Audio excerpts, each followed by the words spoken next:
the ET. Oh, he whiffed the RP! First whiff, he's checking if the Rubik actually stole the RP, guys. He checked, he tried to click on Rubik and to see if he stole the RP, and he did steal the RP on Rubik. Hello guys, it's Ar1se here. I'm really excited about this first time Magnus at TI12. Nothing to say, big respect. LGD.NOTHINGTOSAY playing the Magnetor, guys. I'm really excited about it, and I want to watch it together with you guys and share our opinions. Let's go. First of all, guys, shameful display for me. I actually fell asleep last night and I didn't watch the games. So I watched the highlights on YouTube, but didn't really watch it close. So I want to watch a bit his laning on Magnus, because I'm really curious. His laning against OD, it's not an easy matchup, especially the later the lane goes. So I see that he bought a circlet, 4 branches, goes for the shockwave level 1, which is normal. And OD now has no mana actually for banish. He wasted his banishes. Actually, he has mana for 1 more. Yeah, I'm really curious how he does in lane. So far, he's doing pretty good. He's 4-in-1 already. Like, pretty cool start for him. He did play the Echo Saber build though, from what I saw. At level 3, he went double points in Shockwave, which is interesting, because he could have skilled Empower and just, like, you know, spam Empower non-stop, and even if he gets banished and stuff like that, he will have better damage on the right click. But he went for the Shockwave. I guess he wants to secure the range creep faster and easier. So far he's actually winning the lane. Not by much, but he's like ahead in CS and D9. He also bought a raindrop. He upgraded magic one. I want to see how he skills at level 5, because I think he skipped skewer. So I'm not sure. Now he's thinking about it, or what's going on. So he might be, yeah, he went for the max empower. He has no skewer on Magnus. I think this is like the way you do this. I used to do this build when I played, like, I knew for sure that I want to go Echo Saber and I wanted to just, you know, outfarm everyone or stuff like that. Because you use Shockwave as well to farm, and you max empower. You don't need to skill a skewer, but I don't know, maybe it's not so safe at some point. So here, this OD is playing way too aggressive. He did a really good rotation. Didn't even need, he doesn't need the skewer here. It walked him and just RP'd him towards the tower. He gets the last hit, easy Katka, really good rotation. It's very good for Magnus. What happened? Now he's just chilling in jungle with max and power. Gets skewer now at level 8 and just chill. He actually went Blink Dagger first item, which did a lot in the game. You guys gonna see later that the Blink actually had a lot of impact. Here he's farming some stacks with the DD that he found on top. Pretty lucky as well to find this double damage. It's gonna boost his farm significantly and gonna farm this camp, this stack, I mean, really fast. It's really good. The Treant is playing around him all the time as well, trying to heal him and stuff like that. But this was like super good. So this is like 11 minutes power treads. Magic Wand Blink Dagger on Magnus against OD with the stacks. Like, he is really farmed. And the first move with the blink, the success. It's like I said so many times, it's really important. When you buy blink on Magnus mid, for example, it's really important that the first reveal always is like a kill or a success, you know. So it makes it even more like valuable. This was here. It was a very good play from OD. I think he precasted the banish, then kind of messed up their spells here. Mystic Flare completely misses. It's just so much, like, so much rotation, like, it's insane. Even the Willow TP there is super good with the ulti to secure the Primal Beast. Like, basically 5v5 on mid lane. What does Dota have become, guys? 5v5 mid lane, minute 12. That is insane. But yeah, it was a really good move by the OD. People usually, good players, they do this because they expect this. He expected the Magnus to blink there and he precasted the banish. Like, for example, he clicked on him, and then when he blinked in, he got banished instantly and didn't do the RP off. So that was really risky, but really good play from OD. Here I see he goes back for the Echo Saber, and he has RP off cooldown. chasing the mistake from OD here, showing there, it's RP'd instantly, and then he gets ulted by scanning. Really good heads up play from Magnus, waiting there, being patient, you know. Super good turn RP, just completely destroyed the OD there. It's not what you want to play against as OD. It's like Magnus with early blink, and they have really good synergy in terms of like magic damage as well, because Skyred Mage, and then this Brood Mother also connects there. Like, it's super good that they have the enough damage to finish off the hero in the RP. This is really good farm on Magnus. Minute 16, he has, I mean, he could have had it earlier, but the way the game was going, he is super farmed. Like, minute 16, Power Shreds, Echo Saber, Blink. Like, this is honestly, he plays against Rubik, but if you go this build, especially like he's buying a Lincoln later or whatever he's buying, it's gonna be really, he's gonna have free fights at some point, kind of team fights. I mean, because they also have really good jumps, so like Sky Mage, Silence, Brood Mother can take care of Rubik and just scare him away with spiders or whatever. So it's really cool. Here around minute 20, they're pushing top. They know they're so much stronger. Treant is scouting the OD, super good there, you know. Really good Treant ult there. Somehow actually the OD gets away with a 4-step. But he's kind of dead, I think. He dies anyways. So he finishes his Lincoln. Like, this is the perfect scenario in this game for Magnus to play. Like, with this Lincoln, he doesn't care about Rubik, you know, stealing RP or whatever, unless the Rubik makes like an insane play with W and then ulti. So it's really cool. He's very farmed. You can see he's top 2 net worth. I didn't mention the fact that he has a Dark Willow safe lane, by the way. So this going Echo Saber and stuff like that, it makes the game even better, because he needs to be like, you know, the... Even though Dark Willow deals a lot of damage with Ags and stuff, I think he had to play like this build in this game on Magnus. And here OD is exposed, super good, turn RP into skewer, clean, very clean play, very good. You know, they're all really farmed actually on LGD. Like, Brood Mother has a Hex BKB minute 23, Willow, almost Manta Ags, Midas, you know, Sky Mage, half Ags, Treant has Solar Crest. Try to skewer there, but as you can see here, Rubik tries to ulti the Magnus, but the Lincoln gets popped. And then really good lift. See how good Rubik is against Magnus with the lift though. Nothing happens actually in this skirmish. Whatever, LGD is going back. So he's going Shadow Blade. So first of all, he's not finishing Echo Saber into Harpoon, which I find it pretty interesting. Because, you know, everybody, if you go this build, you finish Harpoon, or you even go Harpoon first or stuff like that. But he did go, he went Blink first, then he went back to Echo Saber, into Lincoln. Basically like a safe build with the Lincoln. So now he goes back for the Silver, or he changed into BKB now.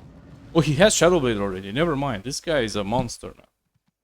This was a super good example of how fast the bird is with the Hex there. Really good Hex. Magnus is waiting. He doesn't really want to RP the Primal Beast solo.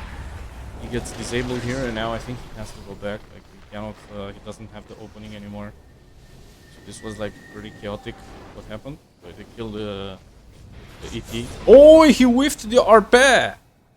First whiff. He's checking if the Rubik actually stole the RP, guys. He checked. He tried to click on Rubik and to see if he stole the RP, and he did steal the RP on Rubik. NTS. Okay, so what NTS did here, I didn't like. He has BKB ready, right? He's Shadow Bladed. There is no tower, and he walks high ground like this, and then tries to skewer the Primal Beast. He gets instantly disabled, and I will tell you why, guys. Why? Let's watch it again from Rubik perspective. Okay, so first of all, there is a sentry here, right? Placed by the Dire team. So when you play Magnus like this with Shadow Blade, you need to anticipate and you need to be aware of the fact that you play against a really good team, and there are high chances that they're gonna see you, you know, with a sentry. And what happened is that the Rubik, he saw him here, right, with the sentry. And now what happens is that, I'm gonna pause it here a bit. What happens is that, let's go back a bit. So when he sees him, is that like what happened next is that Rubik already knew what to do. The moment he saw the Magnus under the center there, he was ready for what's gonna happen. So what happened is that he popped his Lincoln and then he lifted him and he completely destroyed the Magnus when he blinked for the Primal Beast. So this is like enough info for the Rubik to make this play, you know, because he's super ready. Or okay, someone else actually triggered the Lincoln, but it's like whatever. They were all aware of it. That's the point, you know. So this was like not very good play from NTS. I didn't like it. Usually what you want to do, you just want to sit around here, like sit on the low ground around here, and then when someone is popping off and shows there on your wave, you go there and you make the play from the low ground. I don't think walking on high ground in open field here, especially if they have a sentry, which they did, it's a really good choice.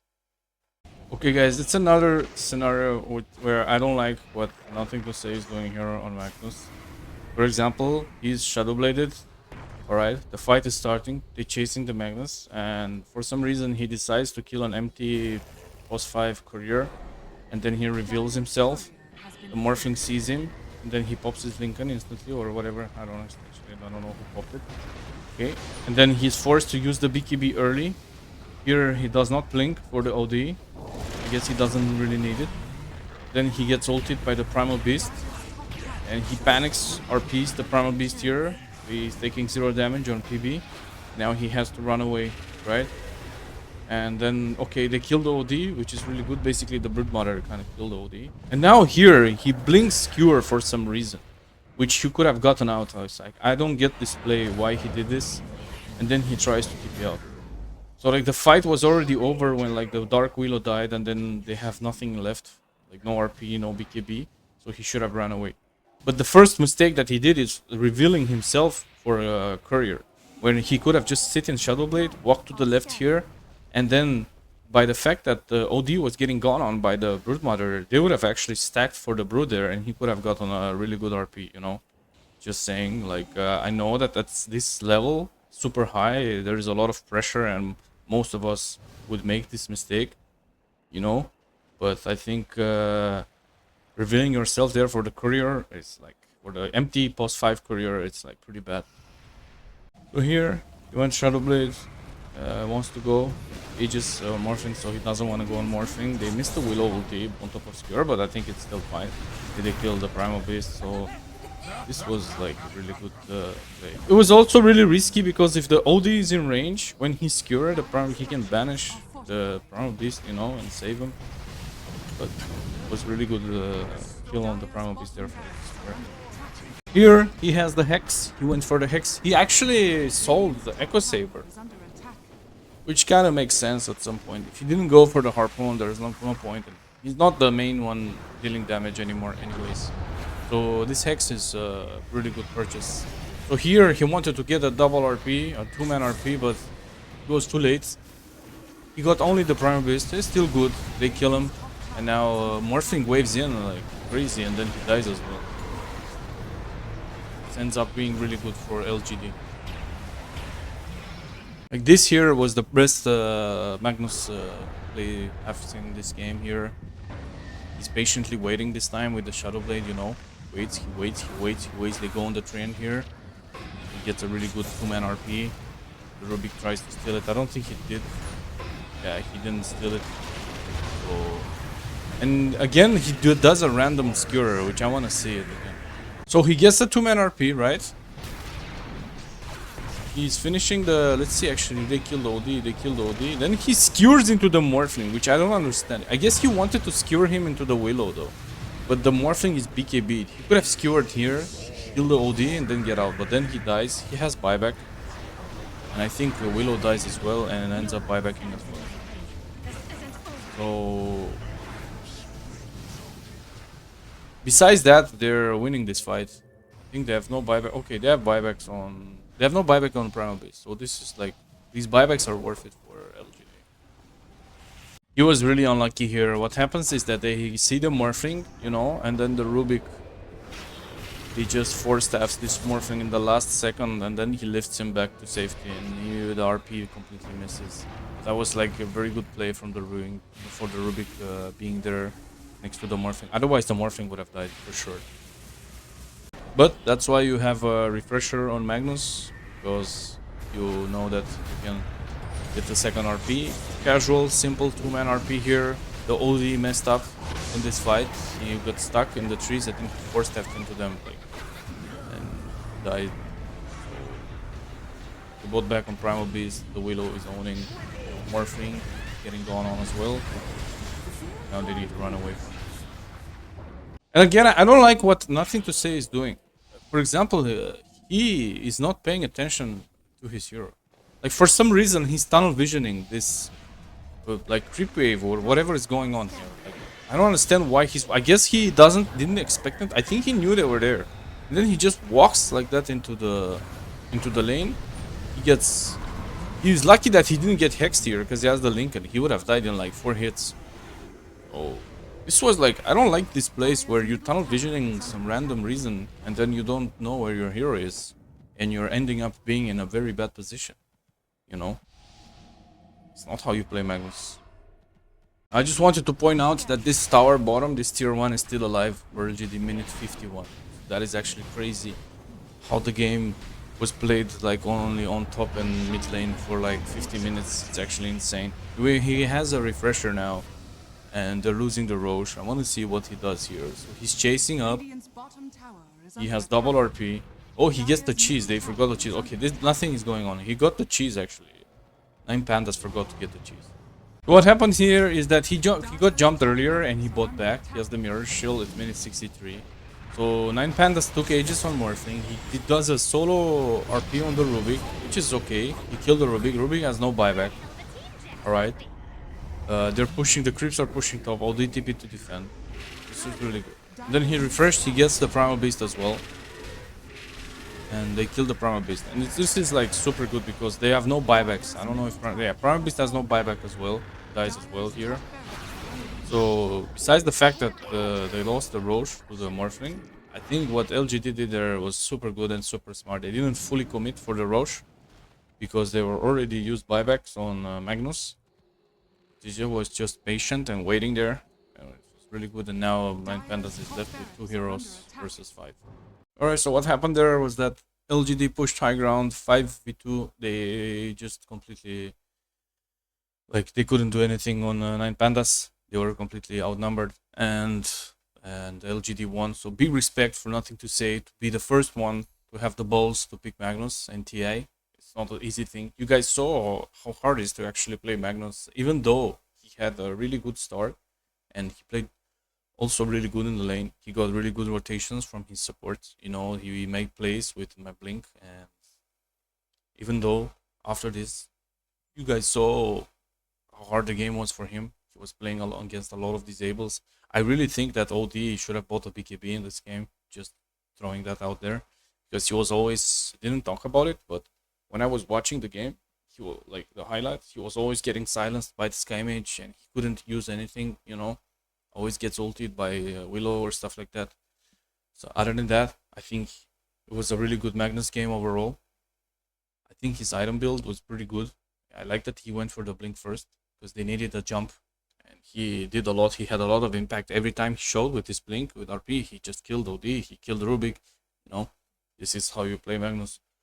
So really enjoyed this game. Hope you guys enjoyed it as well, and make sure you press a like and leave me a comment, guys, if you liked Nothing to Say Magnus. Thank you guys for watching, and see you.